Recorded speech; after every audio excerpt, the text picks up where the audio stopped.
지난 6월에는 러시아 월드컵이 있었습니다. 그런데 월드컵과 더불어서 큰 화제가 된 사건이 하나가 있었는데 그것은 태국의 한 유소년 축구팀 선수들과 코치가 어느 동굴에 고립되었다라는 소식이었습니다. 이들은 태국의 탐루엉이라는 동굴에 관광을 목적으로 들어갔다가 갑자기 쏟아지는 폭우로 인해서 물이 이제 불어나게 되었습니다. 그래서 이제 동굴 안에 갇혀버리게 된 것이죠. 그래서 당시 태국 해군을 비롯해서 다국적의 구조대원들이 수색에 나서게 되었습니다. 다행히 이 고립된 지 열흘 만에 기적적으로 모두 생존해 있는 어린이들과 또 코치를 발견할 수 있었다고 합니다. 그리고 이들을 발견한 지 한 열흘 정도 시간이 지난 다음에는 동굴에 갇혔던 모든 인원들이 무사히 구조되었다라는 소식도 전해졌습니다.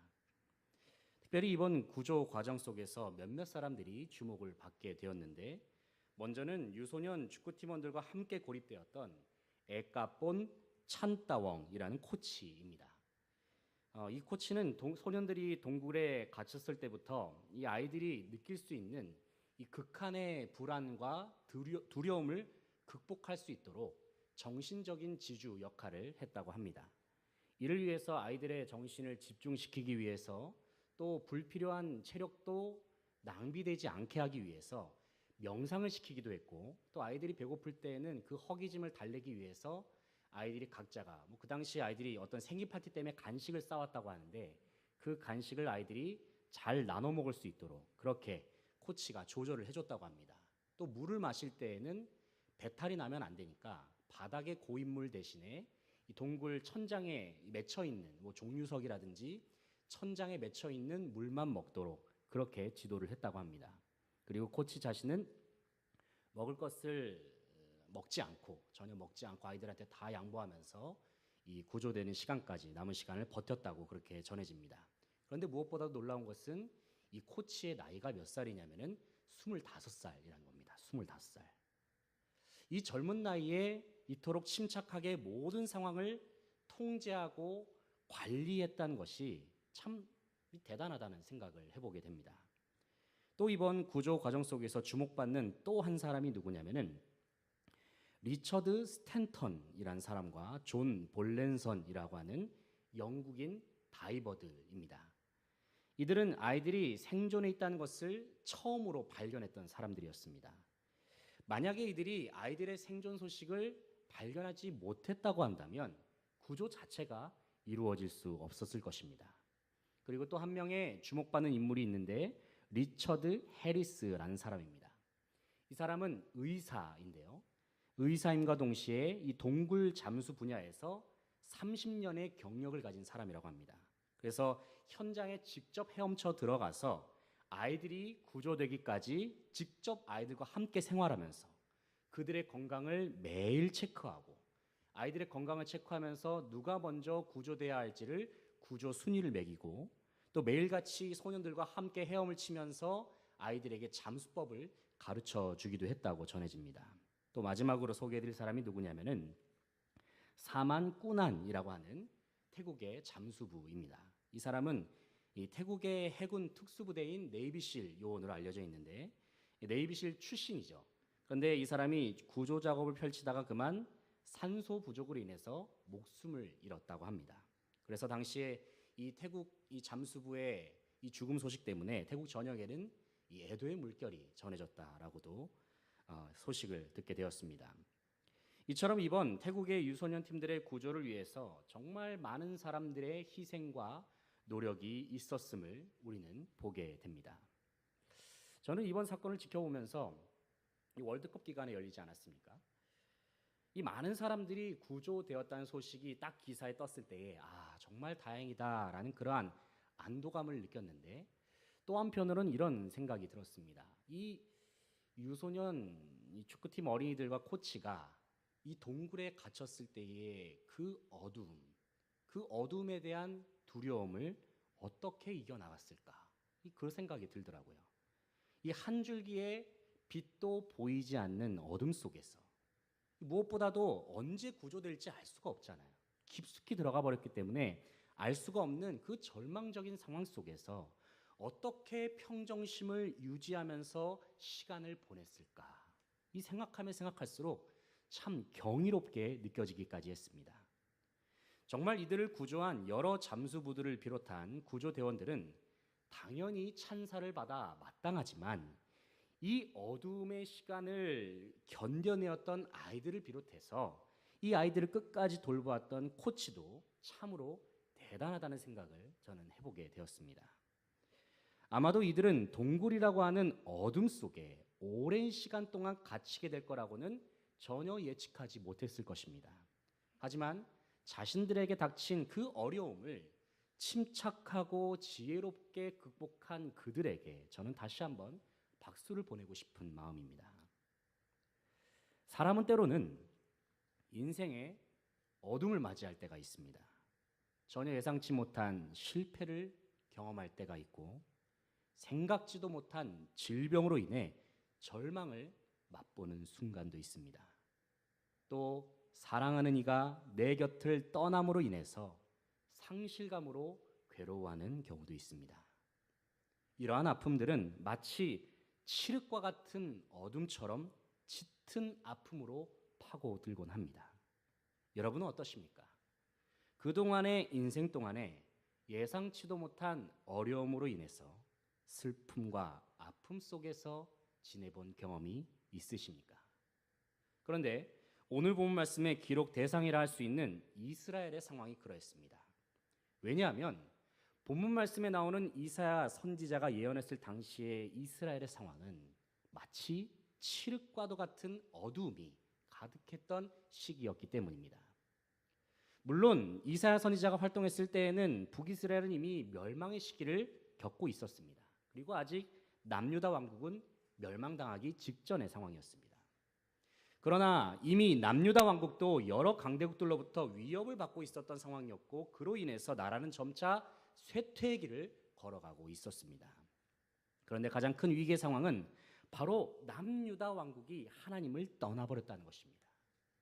통치자들과 위정자들이 더 이상 하나님을 경외하지 않습니다. 오히려 그들이 앞장서서 하나님을 배반하고 있습니다. 이로 인해서 나라의 전체적인 분위기는 하나님을 배반하고 우상을 섬기는 분위기로 치닫고 말았습니다. 더 이상 하나님께서 기뻐하시는 사랑도 공의와 정의도 보이지 않는 그러한 분위기가 되고 말았습니다. 하지만 이러한 분위기 속에서도 하나님께서는 여러 선지자들을 보내셔서 남유다에게 그리고 이스라엘 백성들에게 끊임없이 간절하게 돌아와라, 회개해라 말씀하셨습니다. 그러나 남유다의 상황은 이미 짙은 어둠에 사로잡혀 있었던 상황이어서 이미 갈 때까지 가버린 상황이었습니다. 더 이상 하나님께서 선지자를 통해서 말씀하시는 그 음성을 듣지 못하게 된 것입니다. 즉 그들의 영적인 눈과 귀가 이미 가려진 상태가 되어버린 것이죠. 그래서 남유다는 북이스라엘과 마찬가지로 시간이 흐른 후에 바벨론 제국에 의해서 비참한 멸망을 경험하게 됩니다. 우리는 당시에 비참했던 상황을 예레미야 애가에서 선지자 예레미야의 목소리를 통해서 간접적으로 경험할 수가 있습니다.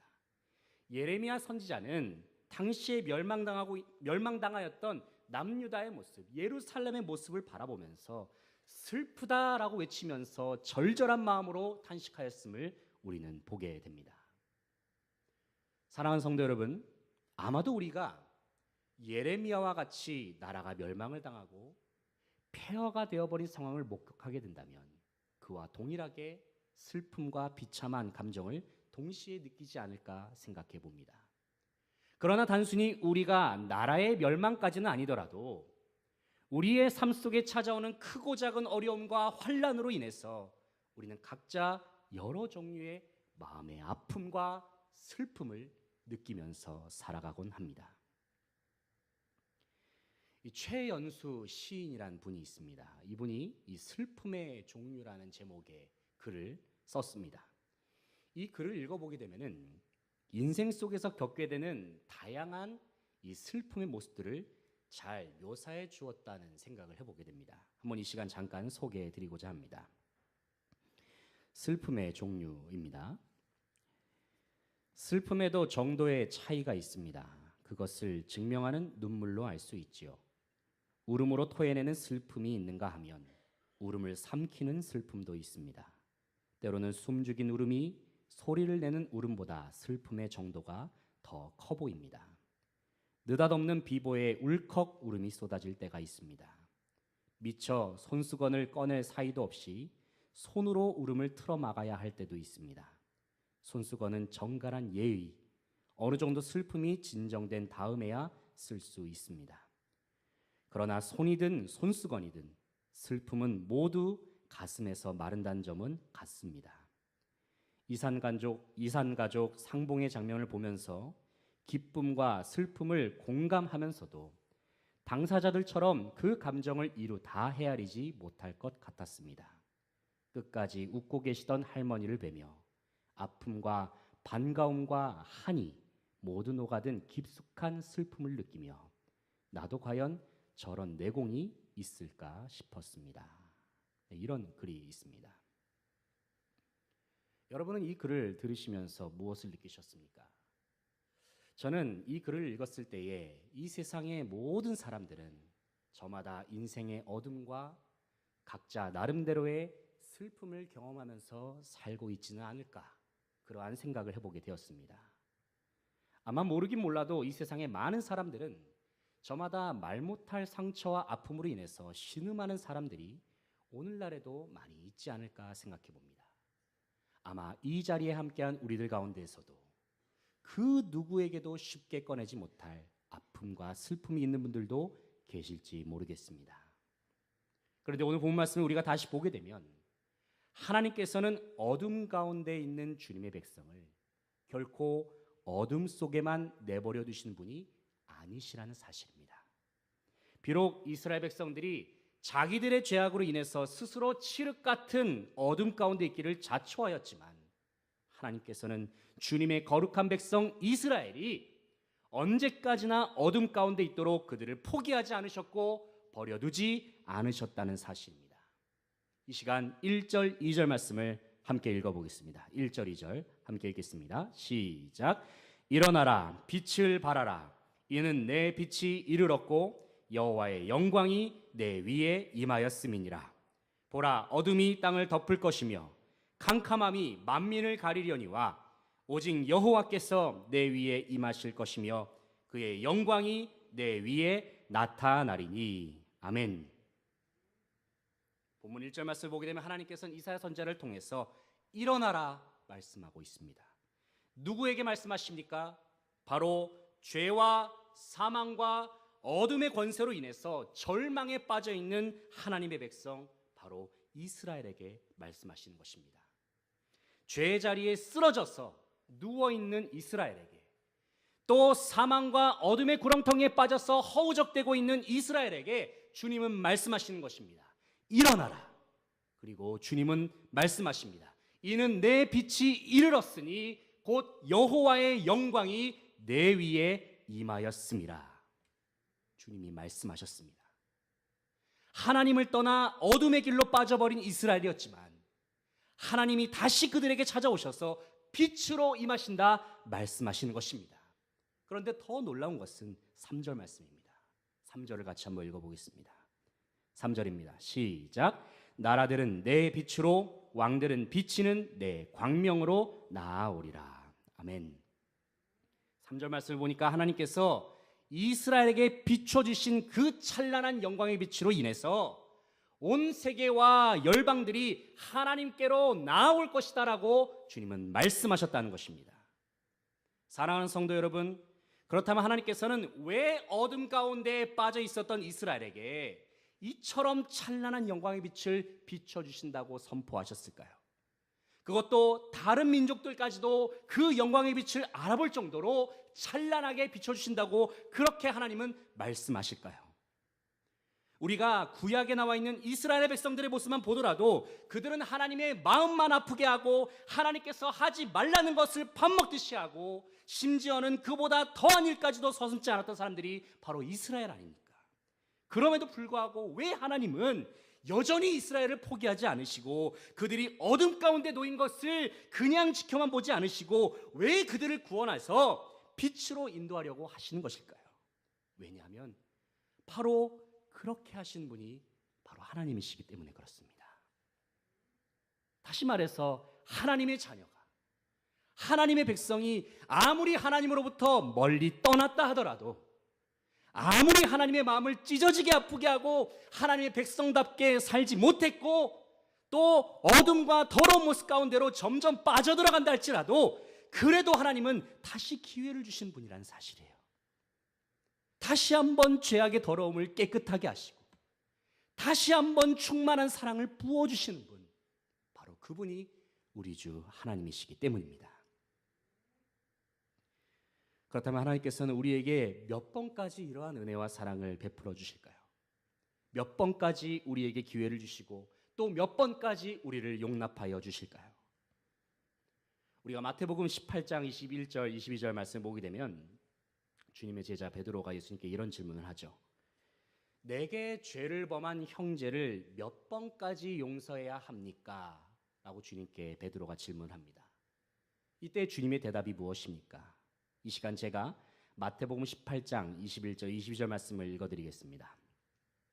그때 베드로가 나와 이르되 주여 형제가 내게 죄를 범하면 몇 번이나 용서하여 주리이까? 7번까지 하오리이까? 예수께서 이르시되 내게 이르노니 7번뿐 아니라 7번을 70번까지라도 할지니라. 아멘.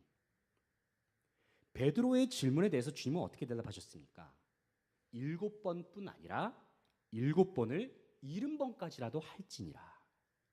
여기서 베드로가 왜 7번이라는 숫자를 이야기했을까요? 왜냐하면 그 당시의 율법과 그 당시의 랍비의 가르침에 따르면 범죄한 이웃은 2번이나 3번 정도까지 용서하고 그 이상은 용서하지 말아라. 이것이 그 당시의 관습이었다고 합니다.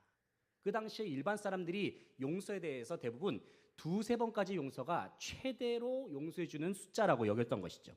그 당시의 상식이었어요. 그렇기 때문에 베드로가 주님 앞에서 이런 율법적인 개념인 2-3번 내의 용서를 능가하는 7번까지 용서를 주님 앞에 제시했다는 것은 약간 자신의 이 관대한 모습을 주님 앞에 뽐내고자 하는 그런 의도가 거기에 숨어 있다라고도 볼 수 있습니다. 그런데 주님은 그러한 베드로에게 이렇게 말씀하시는 거예요. 7번을 70번까지도 용서해라. 무슨 말씀입니까? 용서는 한마디로 말해서 7이라고 하는 완전수를 넘어서서 무한하게 해야 한다는 것입니다. 사실 대부분의 사람도 나에게 죄를 지은 사람, 나를 화나게 한 사람, 서운하게 한 사람을 단 한 번도 용서하기가 어려운 것이 보통의 경우일 것입니다. 그러나 주님은 모든 하나님의 자녀들, 주님의 백성들에게 말씀하시는 것이죠. 용서는 끊임없이 무한대로 하는 것이다. 그렇다면 왜 주의 자녀들은 그렇게 해야 합니까? 왜냐하면 바로 10,000달란트 빚진 자의 모든 빚을 탕감해준 임금님의 무한한 자비와 용서가 오늘날 이 시대를 살아가고 있는 모든 하나님의 자녀들과 그리스도인들에게 임하였기 때문입니다. 즉, 이 자리에 함께한 저와 여러분이 경험하고 있는 하나님의 용서는 마치 100회 제한, 500회 제한이 있는 쿠폰과 같은 그러한 유한한 용서가 아니라 영원한 용서, 무한한 용서라는 것을 말씀하고 있다는 사실이에요. 사실 마태복음 18장은 우리가 이 땅을 살아가면서 우리가 인간관계 속에서 어떻게 용서를 베푸면서 살아야 하는지 알려주는 하나의 이 교훈적인 지침처럼 볼 수도 있지만 더 나아가서는 이 시대를 살아가고 있는 모든 주님의 백성들을 향한 하나님의 사랑과 하나님의 용서가 얼마나 크고 놀라운지를 보여주는 중요한 말씀이라고도 할 수 있는 것입니다. 사랑하는 성도 여러분, 하나님께서 이처럼 저와 여러분을 사랑하십니다. 우리를 향한 하나님의 사랑은 무한합니다. 온 우주보다 더 넓은 사랑이 바로 하나님의 사랑이에요. 그분의 사랑은 끊임없이 기회를 주시는 사랑이에요. 주님의 사랑은 끊임없이 우리를 일으켜 주시는 사랑이에요. 또 주님의 사랑은 끊임없이 우리를 용서하시고 받아주시는 사랑입니다. 그렇다면 우리는 이 사랑을 어떻게 믿을 수 있습니까? 이미 확실한 그 증거가 우리에게 주어졌습니다. 그것은 바로 2000년 전에 하나님의 아들 예수 그리스도께서 이 땅에 오셔서 저와 여러분의 모든 죄의 짐을 대신 짊어지시고 십자가에 못 박혀 죽으신 것입니다. 여러분, 십자가가 무엇입니까? 하나님이 이처럼 우리를 사랑하신다고 하는 가장 확실한 증거가 십자가가 아닙니까? 예수 그리스도께서 십자가에 못 박혀 돌아가셨기 때문에 우리를 얽매이고 있었던 모든 어두운 죄의 짐들이 다 사라져 버렸습니다. 이제 우리는 예수 그리스도로 인해서 어둠의 권세를 벗어버리고 빛의 자녀로서 살아가게 되었습니다. 그래서 에베소서 5장 8절 말씀에서 사도 바울은 우리에게 이렇게 말씀하고 있습니다. 너희가 전에는 어둠이더니 이제는 주 안에서 빛이라. 빛의 자녀들처럼 행하라. 우리가 십자가에 못 박히시고 부활하신 예수 그리스도를 영접함으로 우리 안에 참 빛이신 그리스도의 영광이 거하게 되었다는 사실입니다. 우리가 예수 그리스도를 영접하고 예수님을 믿게 되었다는 것은 우리의 존재 자체가 변화되었다는 것을 의미하는 것입니다. 우리가 잘 알고 있는 고린도후서 5장 17절 말씀은 이렇게 말씀합니다. 그런즉 누구든지 그리스도 안에 있으면 새로운 피조물이라. 이전 것은 지나갔으니 보라 새 것이 되었도다. 사랑하는 성도 여러분, 우리가 예수님을 믿고 우리가 주님 안에 거하고 주님이 내 안에 거하심으로 인해서 우리 존재 자체가 변화되었다는 것을 믿으십니까? 이 자리에 함께한 우리 모두는 하나님의 무한하신 사랑을 공급받으면서 살아가는 존재임도 지금 이 순간에도 믿고 계십니까? 그런데 우리가 하나님의 무한하신 사랑을 공급받게 되면 나 자신의 삶뿐만이 아니라 우리 주변의 삶도 함께 변화를 경험하게 된다고 오늘 본문 말씀은 분명히 말씀해 주고 있는 것입니다. 3절 말씀을 다시 한번 읽어보겠습니다. 3절 말씀 시작. 나라들은 내 빛으로 왕들은 비치는 내 광명으로 나아오리라. 아멘. 어떤 변화가 일어납니까? 우리 안에 거하는 빛, 환하게 빛나는 빛을 보고 온 열방들이 주님께로 나오게 될 것임을 성경은 증거하고 있다는 사실입니다. 사랑하는 성도 여러분, 우리가 찬란한 하나님의 영광의 빛을 받으면 우리의 삶 속에 기적이 일어납니다. 나 자신의 삶뿐만 아니라 우리의 속한 삶의 공동체 가운데에서도 놀라운 하나님의 역사가 일어난다는 사실입니다. 이 사실을 여러분은 믿으십니까? 이 시간 하나님의 영광의 빛이 여러분에게 충만하게 비추어서 여러분의 가정이 주님께로 나아올 수 있기를 축복합니다. 하나님의 영광의 빛이 여러분에게 충만하게 비추어서 여러분의 이웃과 직장이 주님께로 돌아오기를 축복합니다. 그리고 하나님의 찬란한 영광의 빛이 우리에게 충만하게 비추어서 우리를 통해서 이 나라와 이 민족과 온 세계의 열방이 주님께로 돌아올 수 있기를 간절히 소망합니다. 말씀을 정리하면서 어느 목사님의 예화집에 있는 이야기 하나를 소개하면서 설교를 맺을까 합니다. 영국에 빅토리아 여왕이 있었는데 이 빅토리아 여왕이 신앙이 좋고 또 선정을 베풀기로 유명했던 여왕으로 알려져 있습니다. 그런데 그녀는 종종 궁전 밖을 빠져나가서 서민들과 사귀면서 대화하는 것을 즐겼다고 합니다. 한 번은 이 여왕이 어느 믿음이 좋은 한 과부의 집을 찾아갔는데 이 그녀는 이 과부와 이 신앙을 주제로 대화를 나누었다고 합니다. 그러는 중에 여왕은 이 과부의 믿음에 대해서 감동을 받게 되었고 이어서 여왕은 과부에게 이런 질문을 했다고 합니다. 부인을 찾은 손님 중에 가장 고귀한 분은 누구입니까? 라고 그렇게 이 여왕이 과부에게 질문을 했다고 합니다. 이 질문을 하고 나서 여왕은 당연히 이 과부가 믿음도 좋고 신앙도 좋으니까 당연히 예수님이다 라고 그렇게 대답을 들을 것으로 예상을 했다고 합니다. 그런데 전혀 뜻밖의 대답이 과부의 입에서 나왔습니다. 뭐라고 대답했냐면 가장 귀한 손님은 두말할 것도 없이 여왕 폐하죠. 여왕님은 제 생애의 가장 최고의 손님입니다 라고 그렇게 과부가 대답을 했다고 합니다. 그러자 이 신앙이 좋은 여왕이 약간 그 대답에 실망을 한 거예요. 그래서 이 과부에게 이렇게 이 반문을 합니다. 부인을 찾아주신 최고의 손님이 예수님이 아닐까요? 라고 그렇게 묻게 되었습니다. 그러자 그 말에 과부가 빙그레 웃으면서 이렇게 대답을 했다고 합니다. 여왕님, 예수님께서는 결코 손님이 아니십니다. 예수님은 제 주인이십니다. 예수님께서는 우리 집에 처음부터 계신 분이십니다. 저는 그분을 위해 존재합니다. 그렇게 과부는 여왕에게 대답했다고 합니다. 사랑하는 성도 여러분, 저는 이 이야기 속에서 진정한 빛의 자녀로서의 모습을 발견하게 됩니다. 그것은 참 빛이신 예수 그리스도를 내 삶의 주인으로 모시는 그 사람이야말로 진정한 빛의 자녀로서 살아가는 자임을 다시 한번 확인하게 되는 것입니다. 우리가 예수님을 믿는다는 의미가 무엇입니까? 그저 우리가 구원을 보장받고 천국에 가는 길도 보장받고 하나님의 자녀라는 신분도 확실히 보장받는 것만이 예수를 믿는 것이라고 말할 수 있을까요? 물론 우리가 예수를 믿으면 구원받고 천국도 가고 하나님의 자녀라는 신분도 분명히 보장을 받습니다. 그러나 예수를 믿는다는 것은 단지 그것만을 의미하는 것은 아닌 것 같습니다. 그렇다면 우리가 예수 그리스도를 믿는다는 것은 예수 그리스도를 믿는다는 진정한 의미가 무엇일까요? 그것은 예수님을 나의 주님, 즉 나의 삶의 주인으로 모신다는 의미가 가장 중요한 의미 중에 하나일 것입니다.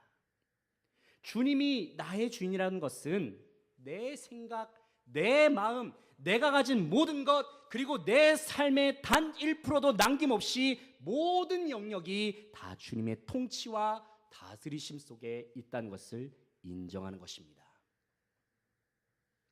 사랑하는 성도 여러분, 예수님이 진정 저와 여러분의 주인이 되십니까? 내 인생의 모든 주도권을 주님께 진정 넘겨드리셨습니까? 그런데 놀라운 것은 우리가 예수님이 나의 주인임을 온전히 인정하면서 주인 되시는 예수님의 뜻에 따라 살아가게 될 때에 우리의 삶은 어둠을 벗어버리고 찬란한 영광의 빛으로 변화된다는 사실입니다. 그러므로 사랑하는 성도 여러분, 우리의 삶 속에 영광의 빛으로 찾아오신 주님을 저와 여러분의 삶 속에 온전한 주인으로 모실 수 있기를 소망합니다.